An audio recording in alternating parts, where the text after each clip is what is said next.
मैं 30 साल की उम्र में विधवा हो गई थी।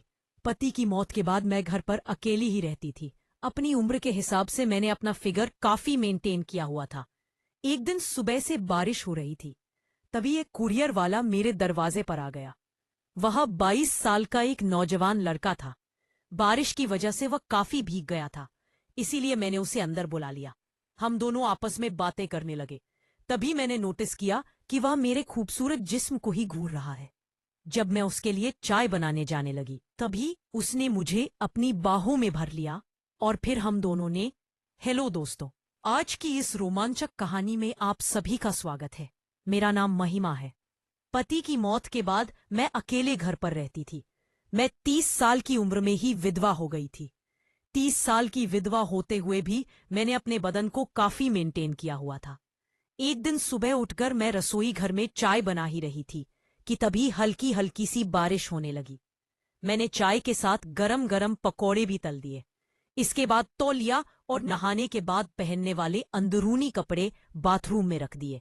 चाय बनाने के बाद मैंने खिड़की बंद कर दी और टीवी की आवाज तेज कर दी।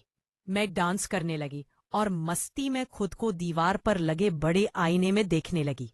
मैंने काले रंग की एक नाइटी पहनी हुई थी जिसमें मैं बहुत ही सुंदर लग रही थी। मैं मस्ती में डांस कर ही रही थी कि तभी दरवाजे की बेल बजी।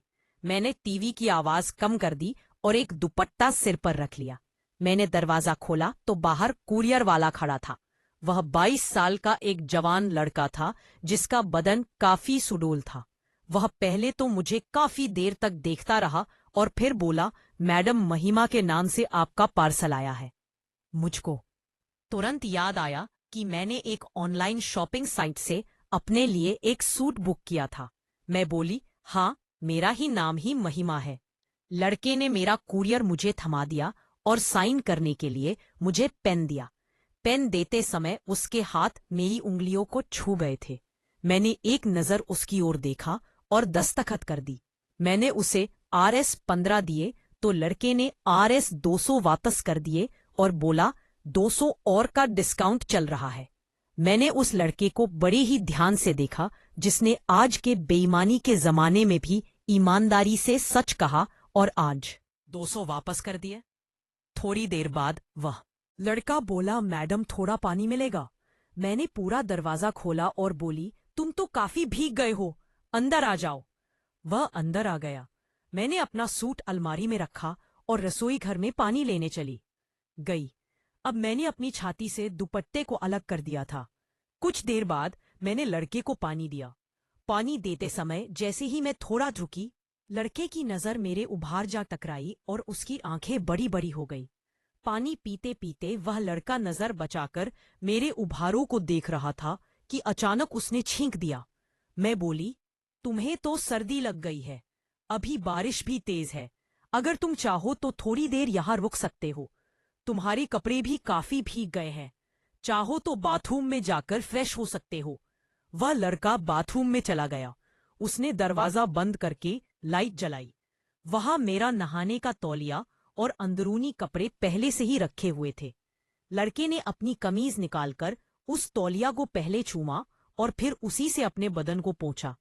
उसने मेरे अंदरूनी कपड़ों को अपने हाथ में लिया ही था कि तभी बाथरूम के दरवाजे पर दस्तक हुई। उसने मेरे कपड़ों को वहीं पर रख दिया और थोड़ा सा दरवाजा खोलकर बाहर देखने लगा और बोला, क्या हो गया मैडम? मैंने उसको काले रंग का कुर्ता दिया और बोली, ये लो, इसे पहन लेना। लड़के ने बाथरूम में बहुत समय लगाया। मुझे समझ नहीं आया रहा था कि इतनी देर से वो कर क्या रहा है। काफी देर बाद वह नहा के निकला और बेडरूम में जाकर टीवी देखने लगा। मैं रसोई घर से चाय और पकौड़े ले आई और उससे पूछने लगी, तुम्हारा नाम क्या है? वो लड़का बोला, मैडम मेरा नाम आर्यन है। मैं 1 साल से कुरियर डिलीवरी का काम कर रहा हूँ, पर पहली बार आप जितनी नेक औरत मिली है जिसने मेरे साथ इतना अच्छा व्यवहार किया है। फिर वह बोला, आप यहाँ अकेली रहती है या आपके साथ कोई और भी रहता है? मैंने कहा, मैं अकेली ही रहती हूँ। कुछ सालों पहले मेरे पति की मौत हो गई थी। इस दुनिया में मेरा उनके अलावा और कोई नहीं था। तब से मैं यहाँ अकेली ही रहती हूँ। वह बोला, सुनकर बहुत बुरा लगा, पर आपके पति की मौत कैसे हुई थी? मैंने कहा। एक कार दुर्घटना में उन्होंने अपनी जान गंवा दी। और इतना कहते कहते मैं रोने लग गई। आर्यन ने मेरा दुख बांटने की कोशिश की और अपने बारे में बताया कि उसने ग्रेजुएशन तक पढ़ाई की है और वह इस शहर में पिछले 1 साल से रह रहा है। वह यहाँ एक अच्छी नौकरी की तलाश में आया था, पर जब उसे कोई नौकरी नहीं मिली तो उसने एक कुरियर कंपनी में नौकरी शुरू कर दी।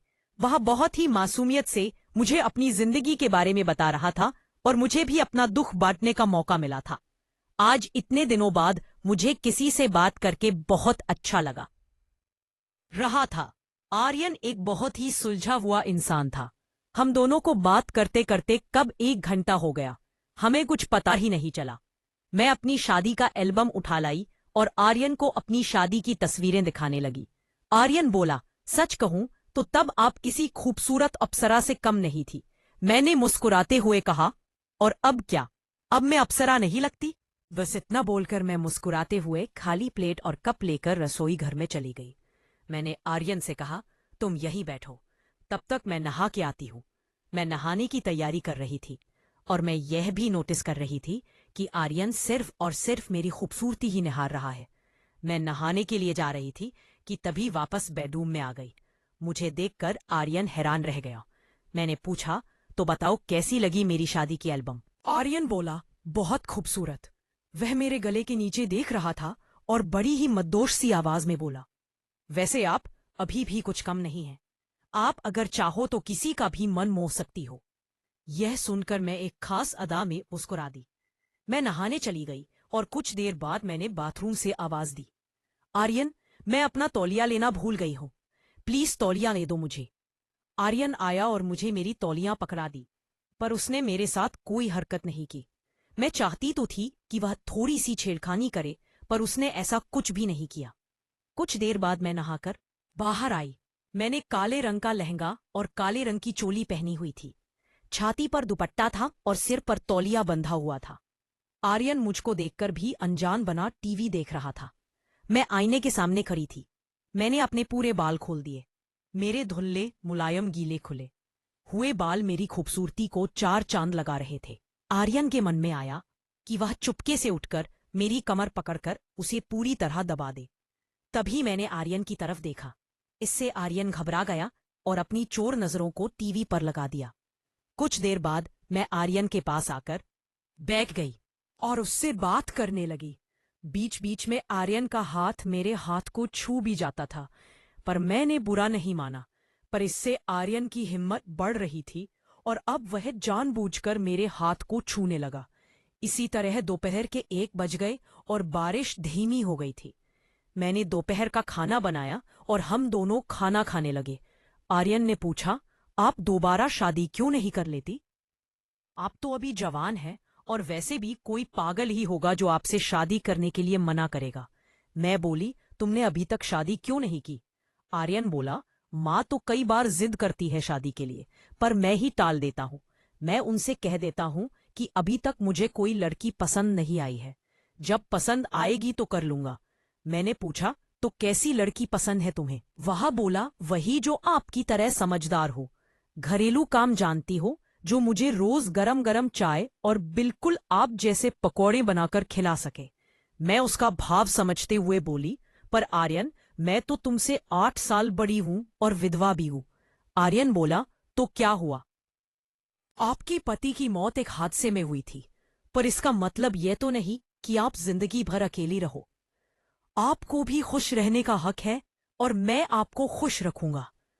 मैं अपनी चिंता जाहिर करते हुए पूछा, पर क्या तुम्हारे माता पिता मानेंगे? तुम एक जवान लड़के हो। अगर तुम एक विधवा से शादी करोगे तो हो सकता है कि तुम्हारे माता पिता तुमसे बात करना बंद कर दे।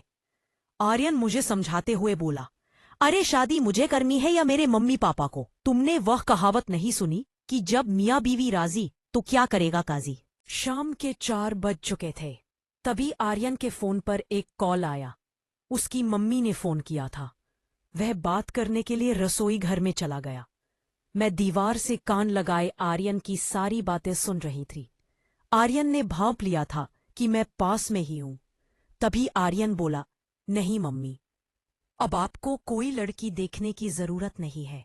मुझे यहाँ एक लड़की पसंद है और मैं उसी से शादी करूंगा। यह सुनकर मैं शर्मा गई और नजरें बचाकर आर्यन को देखने लगी। इसके बाद आर्यन ने फोन काट दिया और मैं पीछे से आकर उसे लिपट गई।